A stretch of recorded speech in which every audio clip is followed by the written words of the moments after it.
Bueno, estamos con José Hernández de Toro, que es justamente director de una de estas organizaciones, que es la Organización de Estados Iberoamericanos. Señor Hernández de Toro, ¿cómo está? ¿Cómo le va? ¿Qué tal? Buenas noches. ¿Qué tal? Bueno, usted ha publicado hoy día un artículo en El Comercio explicando cuál es la función y cuál es, en qué medida, señala usted, esto no estaría, no se acude a estos organismos para evadir o sortear o burlar, digamos, la ley o los controles, la Contraloría General de la República, por ejemplo, sino porque esto está, digamos, es una posibilidad establecida en la Ley de Contrataciones. Efectivamente. Sí, al respecto yo creo que es importante que el debate se base sobre hechos reales y ciertos y no sobre prejuicios, sobre leyendas urbanas, podríamos decir, que en algunas ocasiones se manejan y que ciertamente no permiten que haya juicios de valor asentados en la realidad.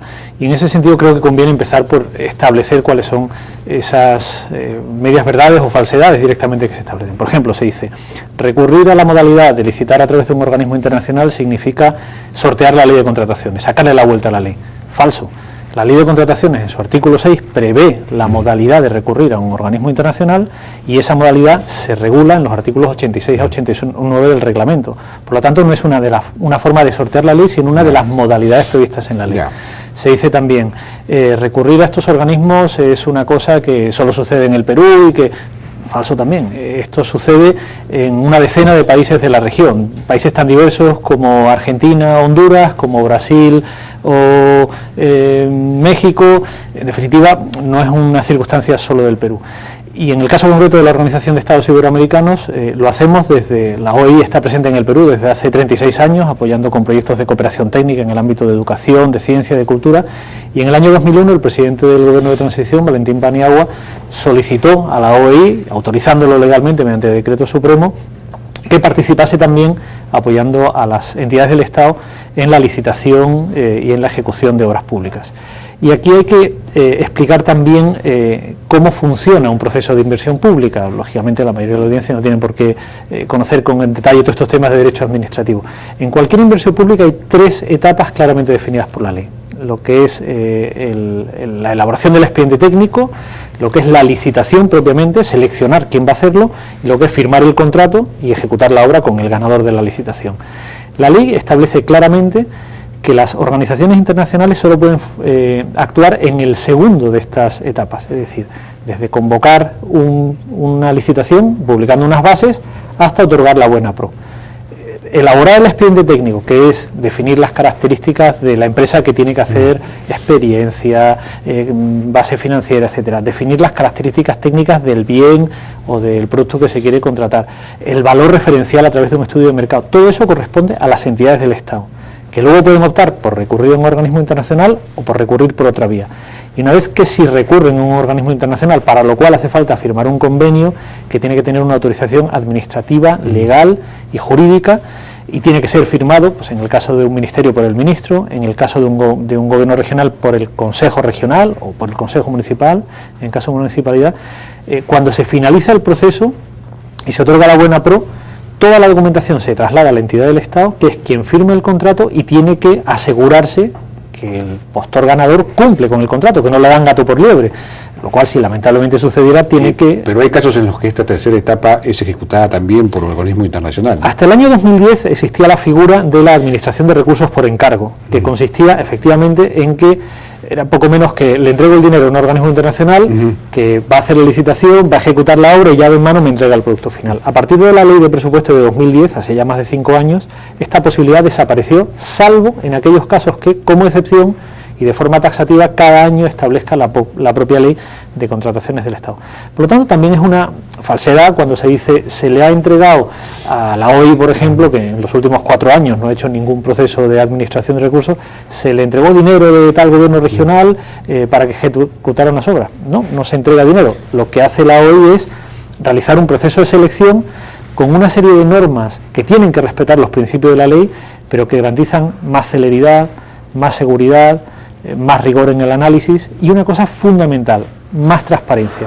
¿Y por qué lo de la transparencia? Que es otra de las cosas que se dicen. Claro, se dice que podría haber corrupción porque no hay control. No puede haber control. Si lo hace un organismo internacional hay temas de inmunidades diplomáticas y por lo tanto no puede haber control. en estas tres etapas que mencionaba, la primera etapa, que la tiene que hacer una entidad del Estado, y la última etapa, desde la firma del contrato y la ejecución del mismo, que también lo tiene que hacer la entidad del Estado, los órganos de control y fiscalización tienen pleno acceso a la información, a la documentación, por lo tanto son tan transparentes como si no interviniera un organismo internacional. Y en la etapa de licitación propiamente dicha, por iniciativa propia, hablo de la OEI, lógicamente no puedo hablar de otras entidades, pero por iniciativa propia desde el año 2011 decidimos en todos los procesos invitar a la Contraloría. Lógicamente la Contraloría tiene una tarea ingente, más de 160.000 procesos de adquisición pública al año para un equipo de 3.000 funcionarios, de los que realmente la Contraloría solo tiene control sobre 1.000. Por lo tanto, lógicamente no van a poder hacer veeduría ni auditar todos los procesos. Pero para evitar que pueda pensarse que se hacen los procesos de espaldas a los órganos de control, nosotros invitamos a la Contraloría a que esté presente haciendo la veeduría. ¿Ustedes tienen, digamos, mecanismos propios de control? También, lógicamente, tenemos mecanismos de control interno. Por ejemplo, tenemos una auditoría interna, una auditoría anual de las cuentas, que este año está haciendo justo en estos momentos, además, KPMG, una de las auditoras a nivel internacional más importantes, si no la número 1 del mundo. ¿Pero que también audita las licitaciones que hacen? Audita todas las cuentas de la organización. Tenemos además mecanismos de control interno cruzado para evitar que pueda haber dificultades, y en cualquier caso existe dentro de la normativa la previsión de que los postores que participen en un proceso puedan apelar y recurrir la decisión que se toma, porque puede haber un error, puede haber una equivocación, y eso no está... ¿Pueden impugnar? Pueden impugnar, y esa impugnación se resuelve internamente en la organización en una doble instancia, de manera que aseguramos a los postores el máximo control y la máxima eficacia en la gestión de este tipo de impugnaciones. Y a su juicio, ¿cuál es la razón, qué es lo que está fallando o falla en el Estado peruano o en otros estados, en este caso en el peruano, que hace que el gobierno nacional o los gobiernos regionales acudan a estos organismos? Efectivamente hay dificultades, carencias que podemos identificar en varios temas. Por ejemplo, en la propia normativa que regula un proceso de licitación. Por ejemplo, la normativa, cuando se hace a través de la vía OCE, no requiere carta fianza de seriedad de oferta, que nosotros sí requerimos porque elimina aventureros dentro de las licitaciones que muchas veces entorpecen la misma, porque impugnan cada paso. En la normativa estatal, en la figura estatal, esas impugnaciones se pueden judicializar y eternizar los procesos. Si una licitación finaliza sin ningún postor que cumpla los requisitos, nosotros vamos a un proceso derivado que asegura, al informarle de las deficiencias que ha tenido el expediente, que éstas puedan ser subsanadas, mientras que por la vía OCE tiene que recurrirse a declarar desierto, volver a foja cero. En definitiva, hay una serie de cambios en la normativa, pero no es un cambio simplemente de norma. O sea que eso se podría arreglar en la ley de contrataciones. Definitivamente se podría arreglar. También es importante, sin duda, la capacitación de los funcionarios. Con la descentralización hay muchos procesos en manos de funcionarios públicos que no tienen la formación suficiente, no han tenido la experiencia, la trayectoria, y eso, por ejemplo, es una preocupación de la OEI, una previsión de la ley. De los servicios que recibe la OEI, que íntegramente se invierten en los proyectos de cooperación que realizamos en el Perú, hay siempre un 5% que se invierten en formación de los funcionarios de las entidades con las que trabajamos. ¿Por qué? Porque el objetivo de la cooperación tiene que ser reforzar las instituciones, reforzar las políticas públicas.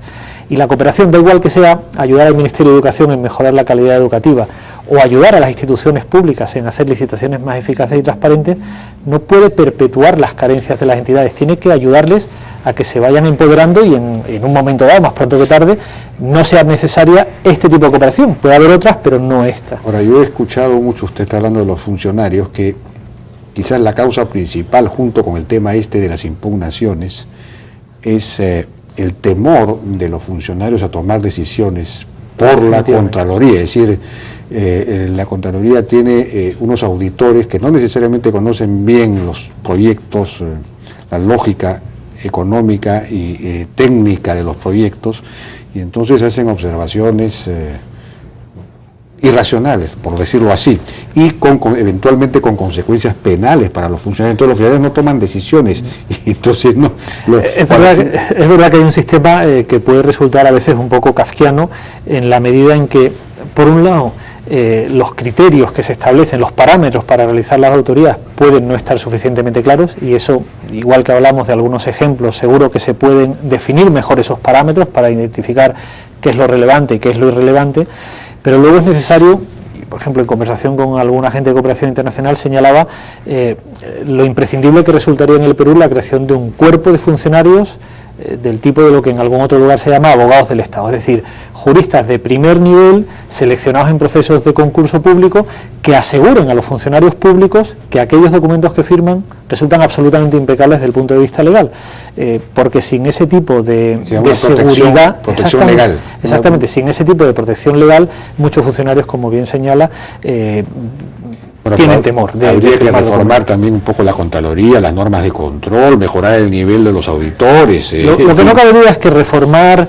procesos que son complejos como estos no se hace solo por un cambio en el peruano, en una norma, sino que requieren un tiempo, y desde luego lo que desde organizaciones como la OI pretendemos es apoyar ese proceso haciendo unas selecciones por encargo absolutamente rigurosas y eficientes y absolutamente transparentes, y apoyar a la administración pública en mejorar todo este universo de elementos que esperemos que más pronto que tarde permitan una mayor eficiencia y control. Bien, o sea que hay que reformar la ley de contrataciones, la ley de control, la Contraloría, en fin, para que eventualmente en algún momento no sea necesario recurrir a estos organismos internacionales, que mientras tanto pues que sigan adelante.